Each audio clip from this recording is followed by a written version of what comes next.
Item number 8, discussion only of the report by the Hochatown Town Administrator. He's been out there killing it this month.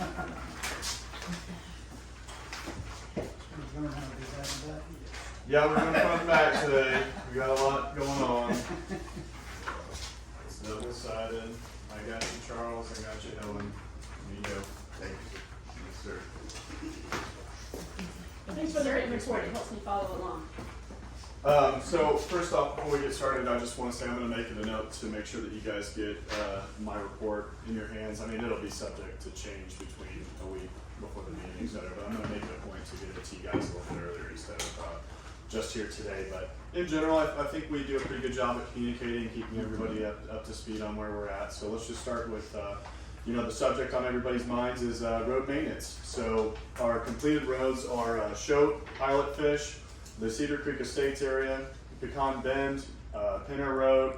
We're currently on Stevens Road right now, which should be done, which also includes Mangrove Road and Mahogany Road. We also came down and had to do some emergency repairs due to a public safety issue at Camp Ranch. We replaced 6 cross-section tin horns that the county's blade hand clipped, and so they kind of turned into potholes, and people were kind of hitting their tires on it, veering off on the side, was eating into the side of the road. So we came in and we replaced 6 of them. And I just want to take a minute to appreciate our Commissioner John Wayne Williams, because I called him up and I was like, hey, the blader operators, he's been clipping our tin horns here. We have to do something here. And he's graciously offered to make it up by doing some other road work for us in the future, maybe installing some replacement tin horns on other roads. So just want to give a shout out to him and appreciate him for him being there to kind of back us up, even though this was an issue. We also had the entry apron to Camp Ranch Road off of 259. Friday came in, did a saw cut and demo that just extremely potholed out asphalt entryway. So did a saw cut demo, excavated the existing asphalt that was deteriorated, and then laid new material so people can easily get onto Camp Ranch. So it's a lot more smoother now, and then they kind of cut a little bit of some shallow ditches right on the sides to help water kind of flow a little bit better. So we had that done. We also applied dust control resin on Pinion due to the number of visibility complaints that we got, especially with how narrow the bridge is right there, that concrete box bridge. So seeing that mixed in with the dust and how narrow that bridge is, and how the lack of guardrails and sufficient signage, I'm working on quotes right now with some local contractors to come out and install guardrails and some appropriate signage and some reflectors so that people will see it. I mean, it's pretty well hidden, and if you're going and you don't really know the area, I mean, it's a little risky. So we'll do our best to improve the safety of that area as well. So we did, we're having cost estimates prepared for the following roads for paving, just so that we have an idea how much it costs. Not a committal, but it's just identifying what the cost will be so we can start doing our planning. Old Hochatown Road, Mako Road, Greenling, Lucian Sorrel, and Camp Ranch. So that way we can have those cost estimates, we can start planning for the future and the roads that we'd like to start coming in and paving.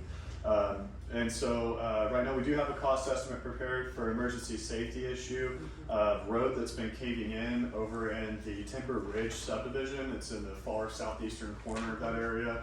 I think it's Drift or Dart. I think it's Darter is where it's at, but there's a tin horn that's completely washed out, and the water's actually flowing over the tin horn and through underneath the road, and so it's likely to implode on itself here very soon if we don't get that fixed. So that is a very urgent public safety issue on one of our roads here in town that we're going to address here pretty quickly.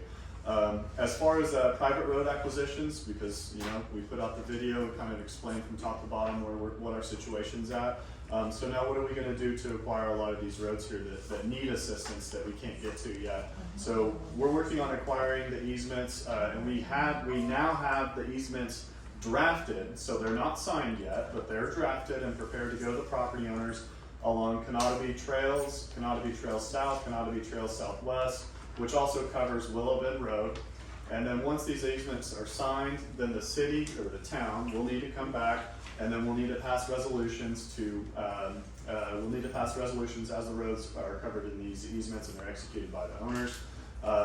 Then the city would have the maintenance capabilities for those roads. And So the next target for our abstracting firm is to start drafting the easements for the folks off of Pine Hills Road as well. So we're just gradually moving through that list that we have posted. And again, that list is posted online, and we're just gradually taking each step forward going through it. So it's really going to be our office, and I'm going to need some help with this, that's going to be responsible for doing the legwork on getting the easement signed. So a lot of property managers here, some of you guys are actually here in this room today, and I'm thankful for you, because a lot of property managers from the area have came forward to me and said, hey, if you guys need assistance in acquiring the easements, we know these property property owners. We work with them very closely, and we can get in pretty quick contact with them to help us get a faster turnaround so we can get to work on these roads. So that's kind of what we're going to be working on next. Now the next section here, we've got grants. So we've got 3 grants that we've applied so far. The first one being a Keto REAP grant, and that is to help us pave Old Hochatown Road, and that can award between $100,000 and $200,000. That'll probably be a tribute for about 1/5 of the total cost, but any money's better than no money. Now, Adam, Yes, sir. could you explain how that Keto grant works? You have to have so many businesses, correct? On Yes, that sir. grant? It's an economic development grant, so you have to sustain, you have to provide proof for a total number of jobs that it's going to keep, jobs that it could help create, and it's keeping, retaining, and creating new jobs. And that's what it's all about. So it's based upon the total number of businesses, what your future private investment is going to be in the area. So that's why Old Hochatown Road was selected, is because we have several businesses that are up and down that street. And from each of those businesses, you can tally up the total number of employees that they have. So the more jobs that you can prove are off that roadway, then the higher your grading opportunity is going to score on this grant application. Is that good? Mm-hmm. Okay. Thank you. All right. Yes, sir. So for the next one is the OWRB grant. This again is just an economic development grant as well for specifically water and wastewater opportunities. And during our last board meeting, we did pass the task order with Garber for $165,000, and that was so that we can have the 10% plans created, and then that way we can go through for our wastewater discharge permitting process with DEQ.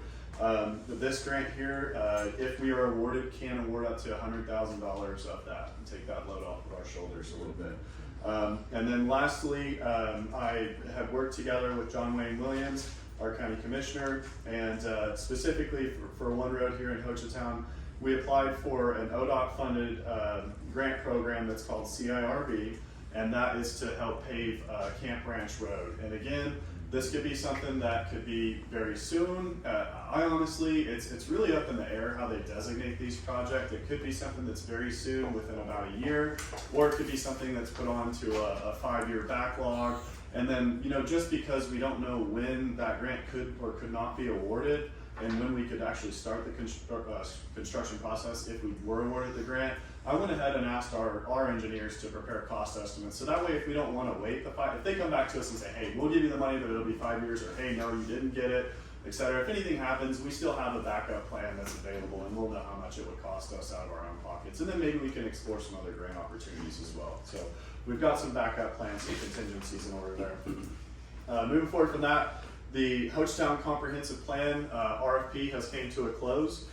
We have multiple submittals, and we're compiling all of those reports into a shared drive. And so later this evening, it will be sent out to you guys in a link that you all will have access to those data files, and you can view them at your own pleasure, at your own time.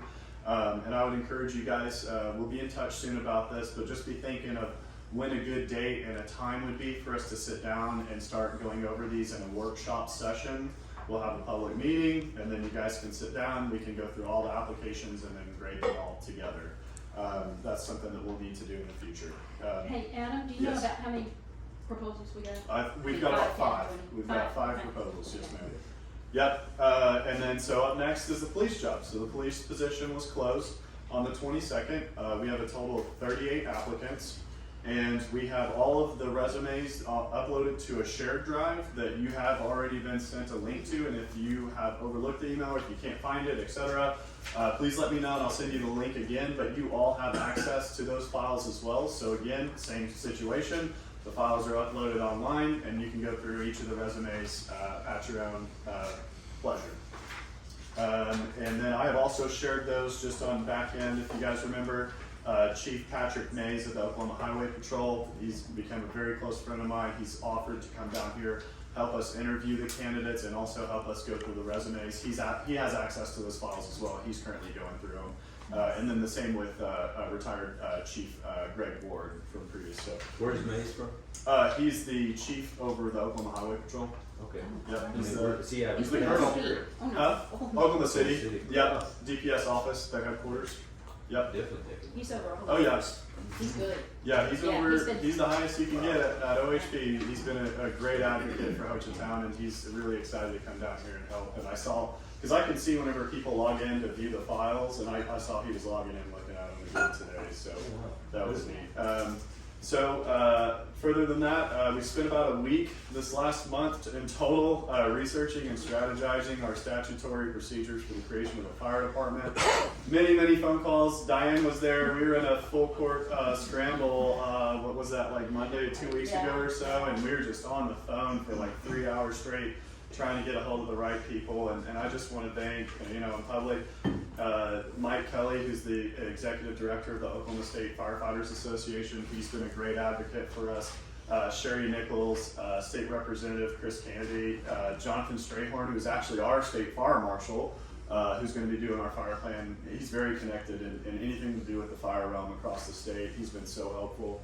And then Chief Corey Beagles of the Deer Creek Fire Department, who has been a critical component of the creation of many fire departments in the state. And these people have been so giving, and I keep asking them, like, hey, can we pay you for your consulting? Can we make it up to you? How can, and they just say, no, we're good. We want you guys to succeed. And so they take all the phone calls, they put in the hours, and they've done research on their own and brought their ideas back to us. And these people have been very supportive of Hochatown. We're very appreciative of them. I'd like to just kind of remind you that I'd like to ask you guys for your, I've sent out an email, and I've asked you guys for your interest and availability to participate in the first round of the town clerk, the deputy town clerk and treasurer position. So if you have any interest in participating on that panel for the first round of interviews, please send me an email back. You should see it from probably, 2-3 days ago? I think it might have been another one yesterday. But anyways, yeah, just shoot me back and see if we have some scheduling that we can put together for everyone to participate.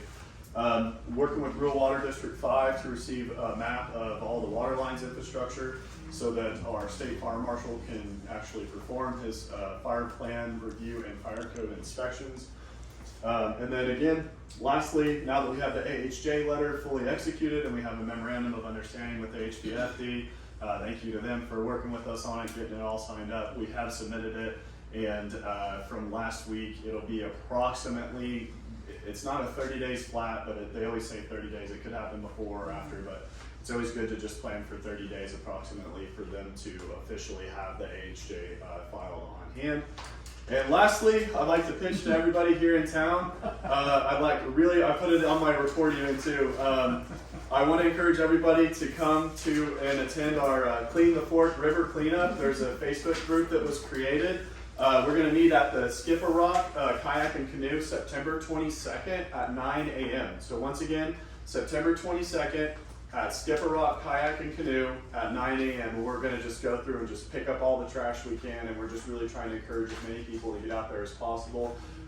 There will be food, there's going to be lots of fun, and we're going to have bets on who falls in the water first. My bet's on Skip. You gotta get in the water, get some track. He's a good swimmer. You created a team for the town? I haven't yet. We should make a town team. Yeah. We should all wear like the same shirts or something, like town versus town. Yeah, we need to do that. Who created this group, and was it, has there been over the course of the last 2 to 5 years, do they have these groups set up on the river, and are they just kind of passing the baton to different groups, or is this a new group? I think this is a brand new group. I'll let Shelly They've speak been on that, doing it because down Shelly's here. been really well. It's a tradition. About, Every year, like Yeah. our old I'm timers, the new we guy. met at the river, and we just said, hey, we don't need to let this tradition stop. So we just started doing it again. In case you don't know, you have a team from a bit ago. Never happened. You have an Bendigo's team? Oh, yeah. awesome. Because the trash- The trash The pandas? trash Okay, pandas. let's do that. You didn't know you were Yeah, sponsored we'll that. get them when we're rounded up. It's gonna be a great time for a great cause, and we just need as many people as can come out and support us. Okay, good Any job, Adam. questions? Any questions for Adam on what he's Anything? gotten done this month? Okay. Great work. Great All right, work. cool. Thank you. Okay, thank you, Yep, Adam. Thank you.